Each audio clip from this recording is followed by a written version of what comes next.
नमस्कार. देशामध्ये एवं बाहेर देशामध्ये चांगली प्रतिमा असलेली बँक आपली एच-डी-एफ-सी बँक होती. एच-डी-एफ-सी बँकमध्ये आता रिसेंटली 2-3 दिवसापूर्वी एक घोटाळा उघडकीस आलेला आहे. झाला असं की त्यांचा एक क्लायंट होता.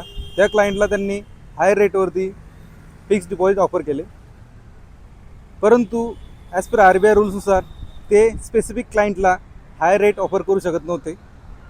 परंतु ही डील झालेली होती आणि ही डील पूर्ण करण्यासाठी एच-डी-एफ-सी बँकने एक नवीन हातखंडा बाहेर काढला.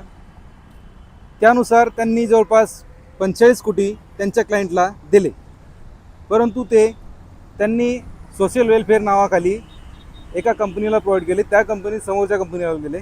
अशा प्रकारे एच-डी-एफ-सी बँकने सुद्धा चांगल्या प्रकारे खूप छान असा घोटाळा केलेला आहे. आणि या घोटाळ्याचा परिणाम काय असू शकतो हे आपल्याला सांगण्याची आवश्यकता नाही. जर भविष्यामध्ये असं चालत राहिलं तर एच-डी-एफ-सीमध्ये आपल्या भारतामधली एवढी जनता आहे, त्यांचे खूप सारे अकाउंट आहेत. आपल्या पैशासोबत हे कधी काय खेळतील हे सांगताही येणार नाही.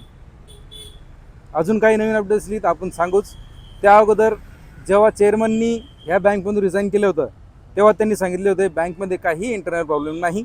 परंतु चेअरमननी जे रिझाईन केलं आहे ते ऑडिट झाल्यानंतर 2 दिवसांनी केलेले होते. याचा अर्थ त्यांना हे पूर्ण गोष्टी माहीत होत्या. माहीत झाल्यानंतर त्यांनी रिझाईन केले आणि नंतर ही बातमी येण्यास जवळपास 15 ते 20 दिवस लागलेले आहेत, मार्केटला पोचलं.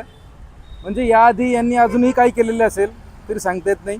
बघू एच-डी-एफ-सीचा काय रिझल्ट यासमोर राहतात. आणि एच-डी-एफ-सी आज बऱ्यापैकी पडलेला आहे, जवळपास 3-3.5%. नेक्स्ट उद्या परवा काय होईल आपण बघू.